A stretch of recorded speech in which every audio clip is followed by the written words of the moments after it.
what do you think is the most important piece of advice you've ever been given in life or professionally that you still use and apply today on maybe a day-to-day basis in your current role? Yeah. Hmm. One of them, like I mentioned, I kind of want to be a sports agent for a while. So I was shadowing an attorney and he represented a few of the Spurs players while I was up in San Antonio.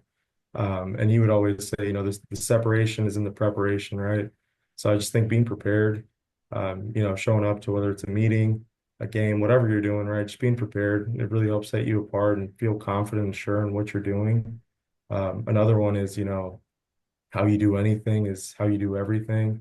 Maybe a little cliche, right? But I think it's so important, right? Just being intentional about every single little thing you do and building that discipline to, always be present, always leave the best impression of people. And, I'm representing myself, but I also represent the people I work with. I represent, my parents, my family, and ultimately our institution, right? So I just want to make sure that I'm prepared, I'm doing all the little things right, paying attention to the details to leave the best impression on people. I am not the best person at this. I am not perfect at this. So let me get that out of the way. Like, please do not clip this and take this away without giving that precursor. Um, you really never know what it's like to be in someone else's shoes until you walk a mile in their shoes. We all have different things that we battle through in life. We all have different experiences, especially the mid-major level too. And we all have unique responsibilities, opportunities, and burdens as well. So sometimes it's really easy to sit here and kind of you focus in on, okay, I'm dealing with a Luke about X right now, right? And the X that Luke came up with may not be up to what I'm looking for in standards right there. Well, what else is Luke doing right now? Luke is doing Y, Luke is doing Z, he's doing X, he's doing H. Heck, he's even doing B and C right now too. That's just what's on his plate at this level. So we need to be mindful of that at times and how we approach those things. Doesn't mean that we settle for X being at a lower standard all the time. Like, make no mistake about it. We shouldn't do that.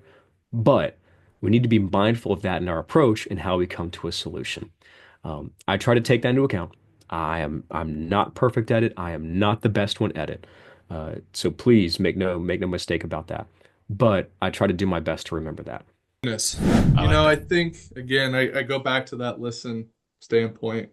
Um, I don't know if it was maybe a word of advice that I heard, but it was more of the action of, hey, that kind of thing. And I took that to heart, and I think it's been very beneficial for me, in the fact that again, if you just listen to those around you that care about you, or maybe have more experience, and just any of those kind of things, I think that goes such a long way, um, and really will propel your career in a lot of different ways because again, you learn as you go and you learn more, and you pick up things that sometimes you maybe have blinders on otherwise, and you see your specific area and that's it. And so I think from an events and facilities standpoint, that's the same thing.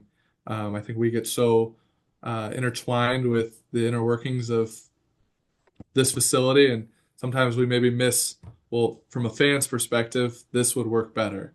And so it's just good to hear those things. And um, I would say that's probably my biggest piece of advice. Yeah, however you want to frame it, it's bigger than basketball. I just do think, a lot of times this lifestyle of coaching, especially now with social media and cell phones and recruiting and playing games and practice, it can be literally 24 hours a day if you let it. It can consume you, and then you forget about just the bigger picture. So, I learned that early on from my parents, and I would just say that's the biggest thing. Just but life is more than this game, and we can use it to learn a lot of things.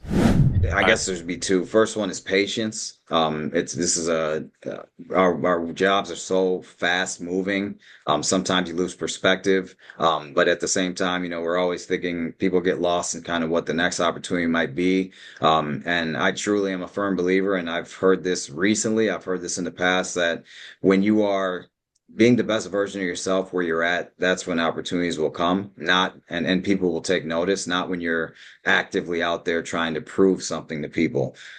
Just use what you've used, the tools that you've gained in so many years of experience.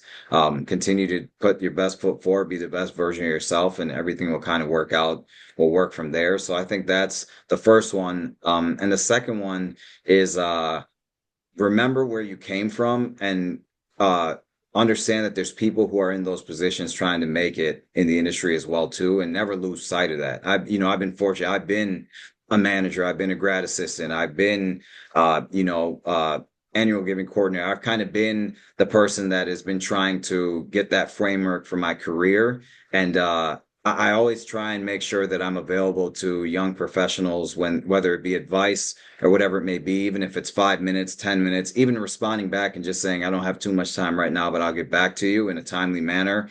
That means a lot. And I was that person, back then. So not losing sight of that. And I think any good leader that can remember that we're trying to pave the way and make this easier for those that come after us, whether it be student athletes, whether it be young administrators, whatever it may be. I just pride myself on trying to be as available as possible to them because, like I said, everybody's career starts somewhere, and you need a chance at some point. So if I can give you that chance or advice that gets you motivated, that's what I'm here for. So that's something I try and hang my hat on. I would say probably there's a lot of advice that you're given, but I would say you got to be respectful, right? You got to respect people's opinions, viewpoints, be open to change. And I think if you could have those three qualities and then also be true to yourself, you're going to be successful in this business, and you got to be who you are. So yeah, I would probably say that would be my piece of advice. I'm probably just going to go back to the two that I mentioned earlier of one, just finding joy in the journey. Like you can be so focused on what's at the finish line or what the next job is, be where your feet are planted. Like the grass isn't always greener on the other side. The grass is greener when you water it on your side. So just making sure that you're finding joy in that journey, be where your feet are planted and be successful. And then, like I said earlier, like find what you love, do what you love, and never stop learning about the things you love doing. Like when we work in this space, we do it for a variety of reasons, right? We do it for our student athletes, coaches, but you gotta love the grind that you put yourself into every day.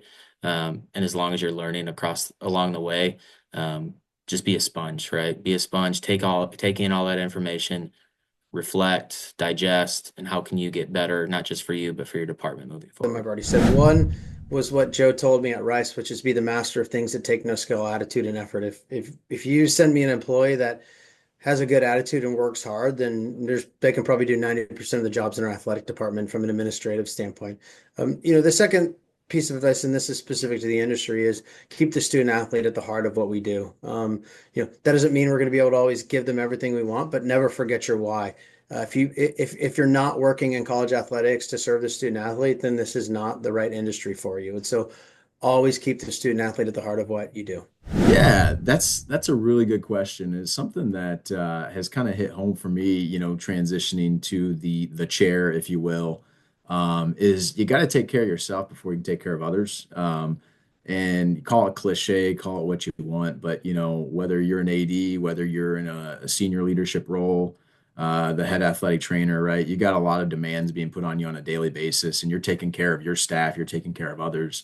But what are you doing to fill your own cup first? So find what's important for you, what refreshes you, what renews you. Because like I said, I think I said at the top of this broadcast or this interview, like our job can be all consuming. And so, finding what's important for you. For me, it's finding time with my family, and making sure that we're spending time together, and really having that work-life integration. I don't know if you can truly find balance in our industry, but integrating my family into my work as much as I can is what renews me and reinvigorates me. So I think that's important for us to remember, is to take care of ourselves before we take care of others.